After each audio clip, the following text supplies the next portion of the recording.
नगर परिषद नगरपंचायतमध्ये मशाल पेटणार. ठाकरे सत्तेत असो किंवा नसो, लोकांची भावना अधिक तीव्र असते.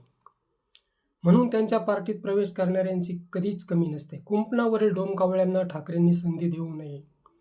शिवसेनेचे शिलेदार एक हाती लढायला उतरले आहेत. कुर्डुवाडी, मालवण, रत्नागिरी, लांजा, कणकवली, दापोली, चिपळूण, महाड, आळंदी, चाकण, जुन्नर, मंचर, खेड, कोपरगाव, मनमाड, बार्शी, शिर्डी, राहाता, तुळजापूर, परंडा, मराठवाडा, विदर्भ, खानदेश सह महाराष्ट्रात प्रचाराची जोरदार आघाडी उघडली आहे.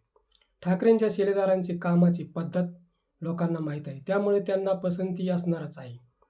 ठाकरेंवर बोलणाऱ्यांना नंतर आपले काम होते हा विरोधकांचा भ्रम आता उघडा पडला आहे. ठाकरेंनी जवळपास 80% नवीन चेहरे दिले आहेत. ही शिकलेली मुले पुढचे प्रशासक होऊ शकतात. आयाराम गयाराम राजकारणाला लागलेली कीड आहे. आता वेळीच यांचा बंदोबस्त होणार आहे. शिवसेनेत नवे धडाडीचे तरुण चेहरे समोर येतील. मशाल तर पेटणारच आहे. मित्रांनो, हा व्हिडिओ कसा वाटला ते कमेंट बॉक्समध्ये सांगा व ॲक्शन मराठी चॅनलला सबस्क्राईब करा.